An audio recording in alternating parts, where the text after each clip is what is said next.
નમસ્કાર દર્શક મિત્રો, નેક્સસ ન્યૂઝમાં આપનું સ્વાગત છે. અમદાવાદ શહેરના વાડજ પોલીસ સ્ટેશન વિસ્તારમાંથી એક મહત્વપૂર્ણ કાર્યવાહી સામે આવી છે. પોલીસે હથિયાર સાથે ગુનો કરવાની તૈયારીમાં રહેલા એક ઈસમને ઝડપી પાડ્યો છે. મળતી માહિતી મુજબ થોડા દિવસ અગાઉ સોશિયલ મીડિયામાં એક વિડીયો વાયરલ થયો હતો. એમાં એક શખ્સ હાથમાં ધારદાર હથિયાર લઈને રોડ પર ખુલ્લેઆમ ફરતો દેખાતો હતો અને રોડ પર જતા આવતા લોકો પર એક ભયનો માહોલ ઊભો કર્યો હતો અને મોટેથી શબ્દો બોલતો હતો. આ ઘટનાથી એવું લાગતું હતું કે પોલીસની કાર્યવાહી જાણે કે ખુલ્લી ચેલેન્જ ફેંકતો હોય તેવું લાગતું હતું. પરંતુ ગણતરીના કલાકોમાં વાડજ પોલીસ દ્વારા આ શખ્સની ધરપકડ કરી લેવામાં આવી હતી અને પોલીસ દ્વારા આરોપી સામે કાયદેસરની કાર્યવાહી શરૂ કરી દેવામાં આવી છે અને હવે આ મામલે વધુ પૂછપરછ ચાલી રહી છે.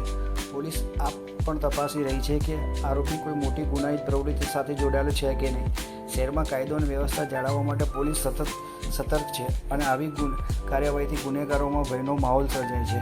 આવી તાજા અને સચોટ ખબર માટે જોડાયેલો નેક્સસ ન્યૂઝ સાથે.